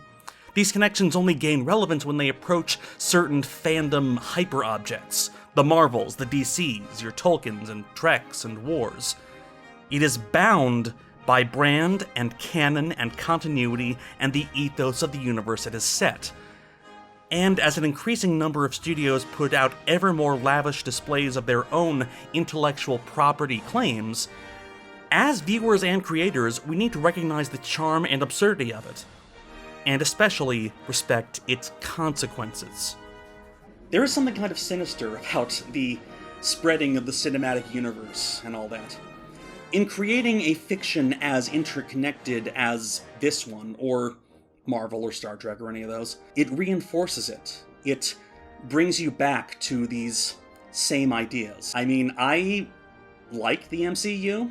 I have a lot of fun watching all those movies, but there's still something unsettling about having more and more generations learn values and a way of seeing the world from characters that were created for children who are now in the seat of power. But even with, these massive, overhyped, overpromoted characters from 50, 60 years ago, new James Bond movie in theaters right now, even though we're still being told the same stories that we have been telling for centuries, that doesn't mean we can't retell them, or invert them, or tell new stories. I guess that's a lesson I'm taking from it. Keep reading. Keep looking outside of what you expect to be canon. And The League of Extraordinary Gentlemen is a fascinating entry into Alan Moore's body of work, which, like most auteurs, is remarkably consistent as it is repetitive. The Tempest, I think, is going to be seen as a fascinating work because it seems to be his clearest attempt at a thesis that he's ever made. A thesis that could be applied to all of his works. And that thesis is, was, and always will be, when will you learn? When will you learn that fictions have consequences? The Tempest ends with Prospero, who I guess in this iteration stands for all of English culture, all of British culture, all of Western culture, ultimately curses the world to be destroyed by its own fantasies. And Moore has written about this before. It's what Alan Moore did with Miracle Man.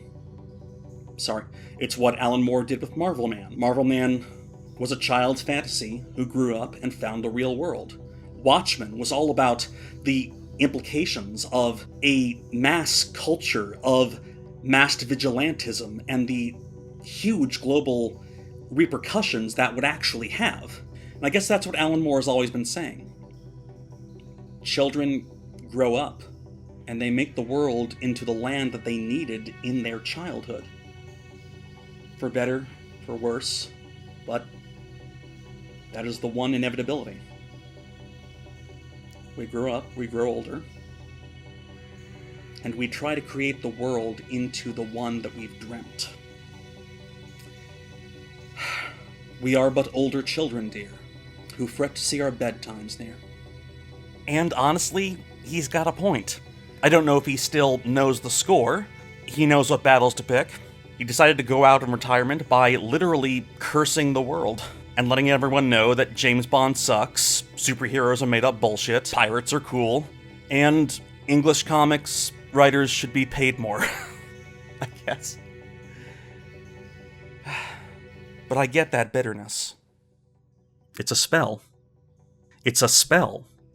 It's a spell to undo the stasis that culture is in. It is a curse to end the world.